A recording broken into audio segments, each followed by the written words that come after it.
Hello, good morning दोस्तों। कैसे हैं आप लोग? आशा करते हो ठीक होंगे, है ना।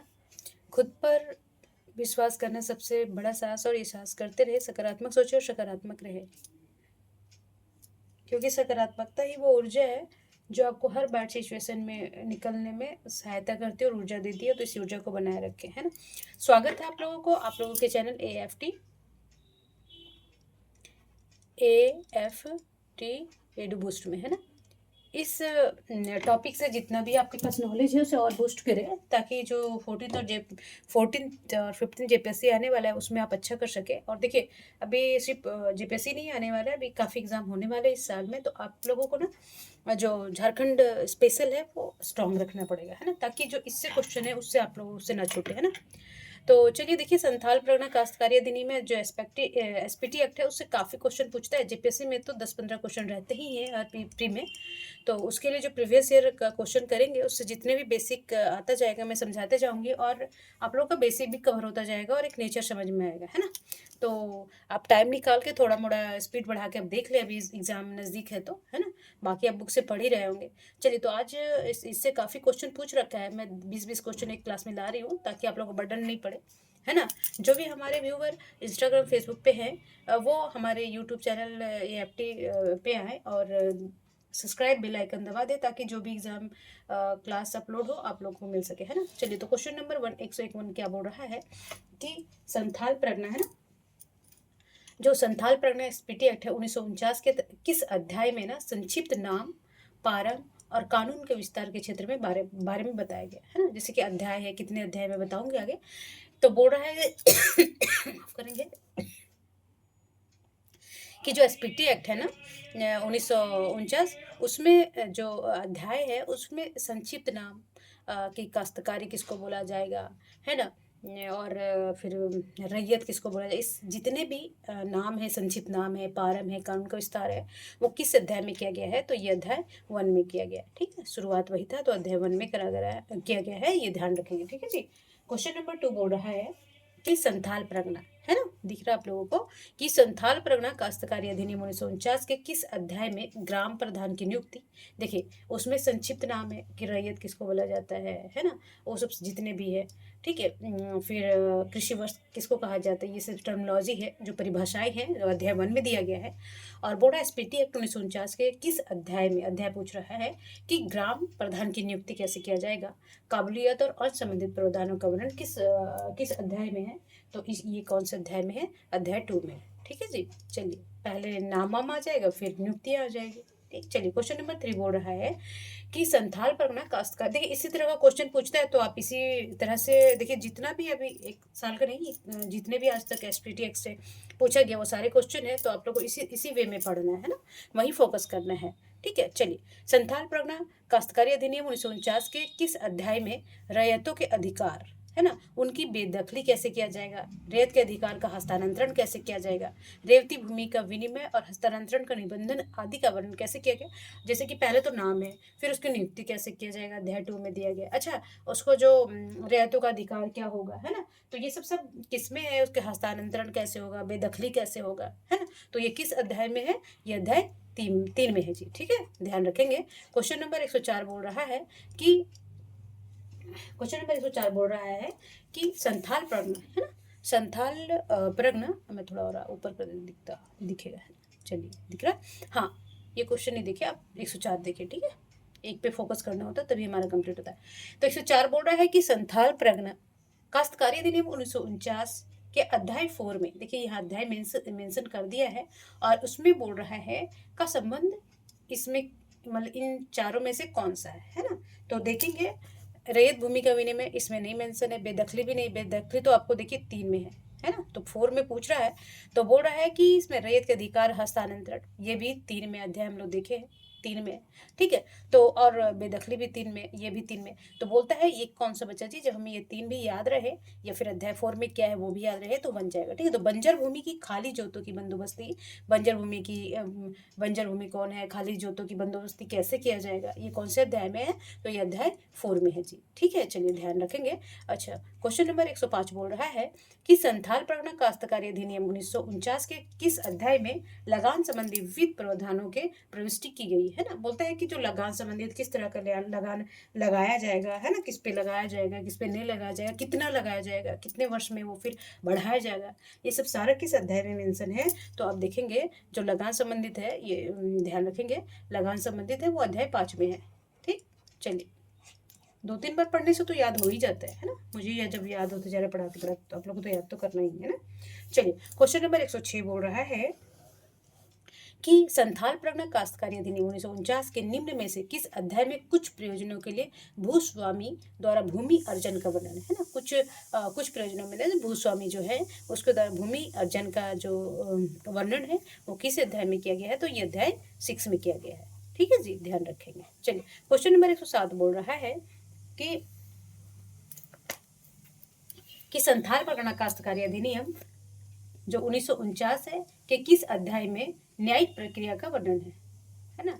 न्यायिक प्रक्रिया का वर्णन जो है वो किस, जैसे कि रिकॉल होगा, फिर न्यायिक फिर से उसको बोलते पुनर्निरीक्षण होगा किसी निर्णय को, तो वो किस अध्याय में किया गया है। तो ये अध्याय किया गया है 7 में। ठीक है, चलिए क्वेश्चन नंबर 108 बोल रहा है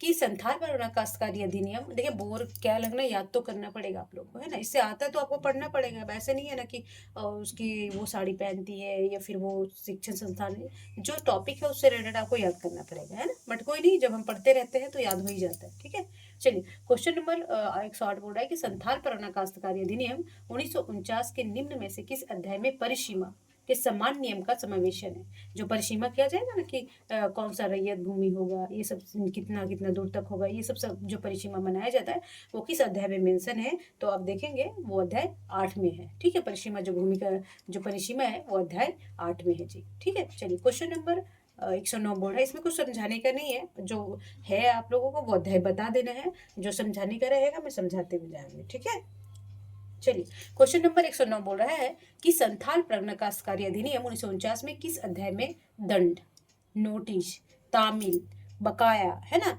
बकाया वसूली आदि का प्रावधान है। तो बोलता है कि जो एसपीटी एक्ट है ना, एसपीटी एक्ट है 1949, वो किस अध्याय में दंड दिया जाए, किसके दंड का प्रावधान है ना। 500 रुपये जुर्माना, जेल, ये सब नोटिस, तालीम, है ना, बकाया वसूली, ये सब किस अध्याय में है मेंशन। आपको देखिए धारा तो याद रखना है और ये भी अध्याय भी याद रखना है। तो अध्याय 9 में ये सब मेंशन है।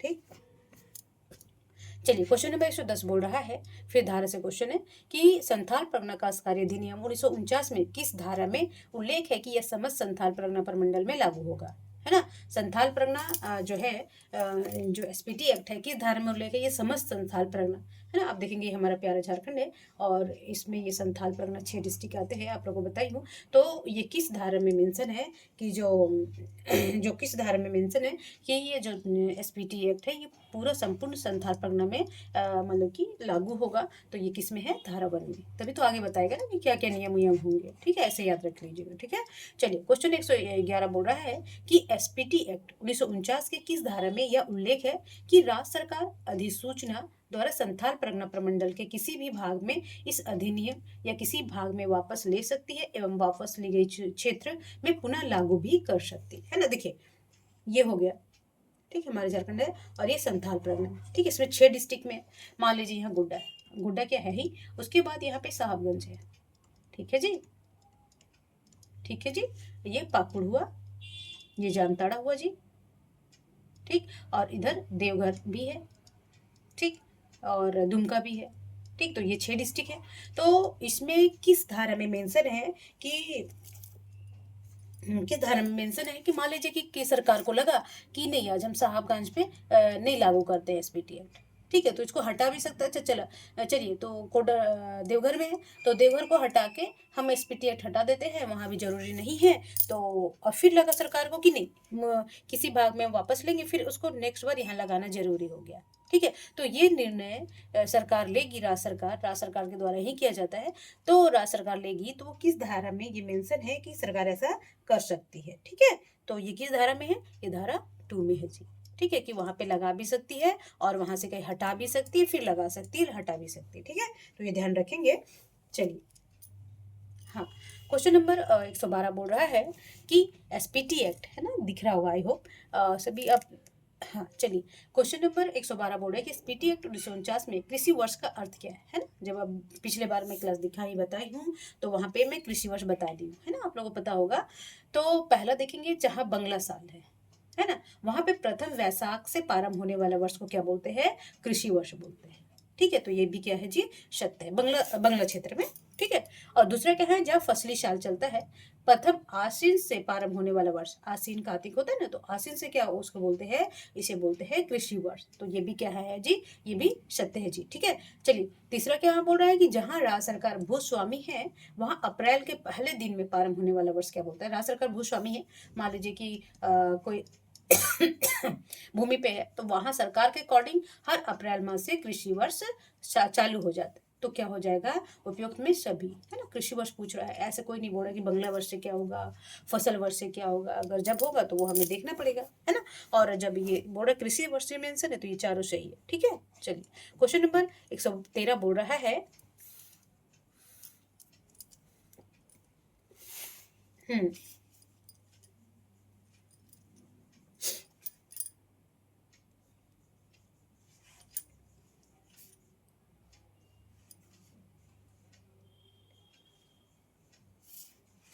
देखिए, ये मैं टर्मिनोलॉजी बताई हूँ। 113 क्वेश्चन है कि संथाल परगना काश्तकारी अधिनियम 1949 में अर्थ अग्रिम दी गई जाने वाली राशि के भुगतान के प्रयोजन के लिए रैयत की जोत अथवा उसकी जोत की आंशिक हित का शर्त हस्तांतरण से है ना, आंशिक रेत की जोत अथवा आंशिक हित का शर्त हस्तांतरण से है, कुछ सूद सहित ऋण बंधक की अवधि को जोत और उद्दत लाभ द्वारा चुकता समझा जाएगा। तो इसे क्या बोलते हैं ना, तो देखेंगे भुगत मुक्त बंधक बंध या भोग बंधक मैं आपको समझाई हूँ। देखिए, मान लीजिए कोई रैयत है, ये इस शर्त पे उसको ऋण देता है कि जब तक ऋण चुकता नहीं होगा आप इसमें नहीं कर सकते, है ना। अगर ऋण चुकता कीजिए और इसमें रैयती कीजिए। तो ये सब जो है, जो बोलता है कि भुगतान प्रयोजन के रैयत के जोत अथवा जोत के आंशिक हित पर शर्त का हस्तांतरण से कुछ सूद सहित ऋण बंधक अवधि में जोत से उद्दत लाभ द्वारा चुकता किया जाएगा, है ना। तो जैसे वो इंटरेस्ट लगाएगा, ब्याज लगाएगा कि इतना तुम चुकता कर लोगे, फिर अपने उसमें मतलब कि वो कर लो, ऋण लेगा। तो इस शर्त पे जो किया जाएगा कि जब तक ऋण नहीं प्राप्त होगा उस पे हमारा हक होगा, है ना। तो ये इसे क्या बोलते हैं, भुगत बंध और भोग बंधक। ठीक है, वही पूछ रहा है। चलिए क्वेश्चन नंबर 114 बोल रहा है। हम्म कि संथाल पर काश्तकारी अधिनियम 1949 से तात्पर्य है किसी ग्राम से जहां ना तो मूल रैयत हो और न उस समय के कोई ग्राम प्रधान हो, इस बात का विचार किए बिना ग्राम के पहले मूल रैयत अथवा ग्राम प्रधान था या नहीं, अर्थात ना हो तो कोई मूल रैयत हो और ना ही कोई मुखिया हो। बोलते हैं ना, मान लीजिए किसी ये रैयत है या कोई मुखिया है इस जमीन का, ठीक है, तो गांव का, तो बोलता है कि कभी कभी क्या होता है, बिना ये उसके मतलब अपने वसीयत किसी के नाम किए ही वो क्या होगा, डेथ हो गया किसी का।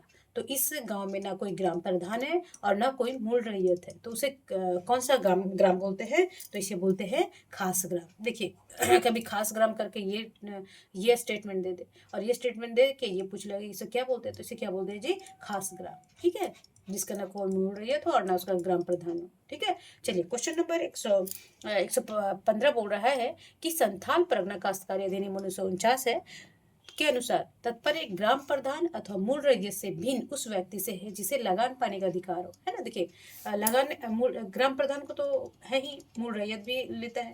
ठीक है, उसके अलावा वो किसको देगा, मतलब कि जो लगान है का अधिकार हो, इसे स्वामित्वधारी या मध्य स्वामित्वधारी कारी घटवाल और सरकार भी सम्मिलित है। तो इसे क्या बोलते हैं, इसमें कौन कौन से भूस्वामी है ना, इसमें कौन से रहेंगे भूस्वामी, वो कोई भी हो सकता है ना, उसमें भूमध्य स्वामी घटवाल भी हो सकते हैं, सरकार भी हो सकता है, उसके पास भी जमीन हो सकता है जो लगान वसूलेगा, है ना। और रैयत तो होते ही हैं, ग्राम प्रधान होते हैं जिनको यह अधिकार है कि वो लगान लगा सके और ले सके, है ना। तो ये कौन कहलाते हैं, ये कहलाते हैं भूस्वामी। ठीक है, चलिए क्वेश्चन नंबर 116 बोल रहा है।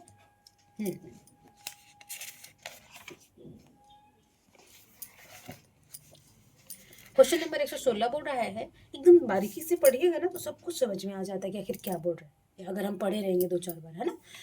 क्वेश्चन नंबर 116 बोला कि संथाल परगना काश्तकारी अधिनियम 1949 के अनुसार अर्थ है कि भूस्वामी से भिन्न किसी व्यक्ति से है जिसे स्वयं या अपने पारिवारिक सदस्यों तथा भाई के मजदूरों द्वारा जोतने के लिए भू धारण करने का अधिकार प्राप्त हो, उसे क्या बोलते हैं जी? तो रैयत। क्या बोलते हैं? रैयत, है ना। रैयत बताए थे ना कि भूस्वामी से भिन्न, मान लीजिए ये हो गया जमीन, तो ये भूस्वामी का होगा, या ग्राम प्रधान का होगा, या सरकार का होगा।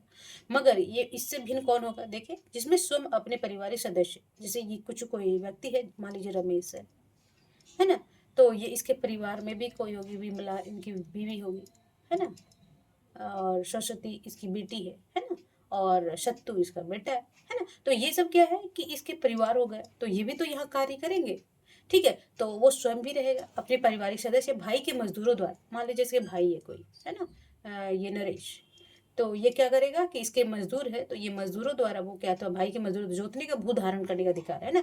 मान लीजिए बोलेगा कि चलो इसमें खेतीबाड़ी करते हैं, तो इसका अधिकार किसके पास है? ये रमेश के पास है, तो रमेश क्या कहलाएगा? रैयत, है ना। तो वही पूछ रहा है, ठीक है, रैयत किसको बोलते हैं। चलिए, क्वेश्चन नंबर 117 बोल रहा है कि संथाल परगना काश्तकारी अधिनियम 1949 है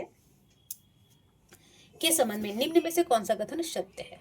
सत्य पूछ रहा, ठीक है। तो बोला ग्राम प्रधान अपनी निजी जोत आदि में कोई हो या रैयत समझा जाएगा। ग्राम प्रधान अपनी निजी जोत आदि कोई हो तो उसे क्या समझा जाएगा? रैयत समझा जाएगा, तो ये भी सही है। भूधारक, भूधृति धारक, ग्राम प्रधान या मूल रैयत सम्मिलित है। इसमें भूधारक में कौन कौन से? भूधृति धारक, ग्राम प्रधान भी है, और मूल रैयत, ये भी क्या है? ये सत्य है। गांव का मुखिया का पद अहस्तांतरणीय होता है, तो ये भी क्या है जी? सत्य है ना। तो ये क्या है? ये उपयुक्त में सभी सत्य है, ठीक। चलिए, क्वेश्चन नंबर 118 बोल रहा है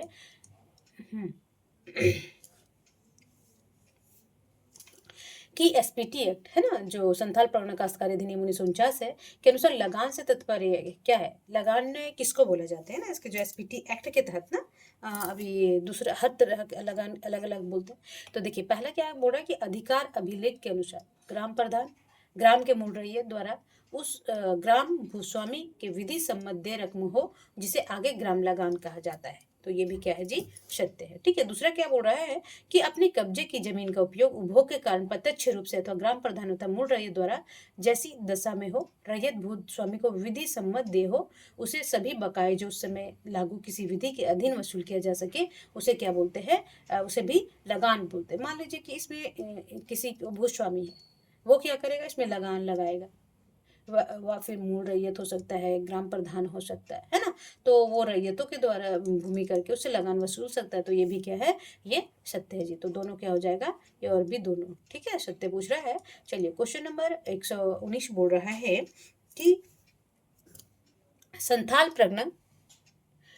परगना काश्तकारी अधिनियम 1949 के अनुसार तात्पर्य अधिकार अभिलेख में बंदोबस्ती दर से उल्लेखित लिखित लगान की दर से, है ना। बोल रहा है कि जो एसपीटी एक्ट के अनुसार अभिलेख, जो अधिकार अभिलेख में बंदोबस्ती दर से लगान की दर क्या होगा, है ना, उसको क्या बोलते हैं? तो उसे बोलते हैं लगान की बंदोबस्ती दर, ठीक है, याद रखेंगे।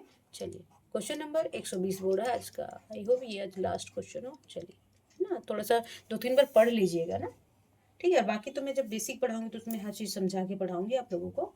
तो बोल रहा था कि क्वेश्चन काफ़ी लेंदी होते हैं, तो इसलिए ध्यान से पढ़ना पड़ता है, ठीक है। चलिए, क्वेश्चन नंबर 120 बोल रहा है एसपीटी एक्ट 1949 के में तत्पर उस व्यक्ति से है ना, तत्पर उस व्यक्ति से जो अनुसूची खा में, बोलते हैं ना कि जो संथाल परगना में अनुसूची खा में जो उल्लेखित है उसे ही बोलते हैं ना, उल्लेखित किसी आदिवासी अथवा अर्ध आदिवासी जनजाति या जाति अथवा धारा 4 के खंड 1 के अधीन राज्य सरकार द्वारा अधिसूचित अन आदिवासी अर्ध आदिवासी जनजाति या जाति ना हो, उसे क्या बोलते हैं? तो उसे बोलते हैं गैर आदिवासी। बाकी सब देखिए, जो आदिवासी किसको, जो उसमें खा में हो, अनुसूची खा में वर्णित होना चाहिए। अच्छा, अर्धवासी जनजाति या जाति है तो धारा 4 के खंड का में हो, राज्य सरकार द्वारा सूचित किया जाता है, उसे आदिवासी कहते हैं। अगर इसके अलावा जो भी है अन्य आदिवासी, तो अर्ध आदिवासी जनजाति या जाति ना हो तो उसे क्या बोलते हैं? गैर आदिवासी, क्या बोलते हैं, गैर आदिवासी, है ना। ये जो जितने भी शर्त है जिसके पास हो वो आदिवासी कहलाएंगे, और उनको उन पे एसपीटी एक्ट लागू होगा, बाकी उनके ज़मीनों पे, और बाकी गैर आदिवासी होंगे, है ना। तो उसको बोलते हैं गैर आदिवासी, ठीक है जी। चलिए, तो आज देखिए हो गया है ये 20 क्वेश्चन मैं करवा दी हूँ। आई होप 2-3 बार पढ़ेंगे तो आप लोगों को एक बार में, देखिए इतना ईजी भी नहीं है जितना हम सोचते हैं, ठीक है। और ये 15 क्वेश्चन बहुत मायने रखता है हमें हमारा सिलेक्शन का प्री में क्वालिफाई करने के लिए, तो आप लोग को पढ़ना ही पड़ेगा, है ना। देखिए इजी होता तो आज सभी एसडीएम और डीएसपी होते, है ना। तो इसी वजह से जो कंसंट्रेशन करके पढ़ लेता है, ध्यान से पढ़ लेता है, एग्जाम बहुत नज़दीक है, तो आप टाइम ना गंवाएं, जो भी टाइम आपके पास है अच्छे से पढ़े, है ना। चलिए, तब तक अपना और अपने फैमिली का ध्यान रखेंगे, स्वस्थ रहेंगे, मस्त रहेंगे, पढ़ते रहेंगे, और 8 मार्च को अच्छा करके आएंगे। आई होप अच्छा करेंगे। इस साल आपका नियुक्ति वर्ष हो। नमस्कार।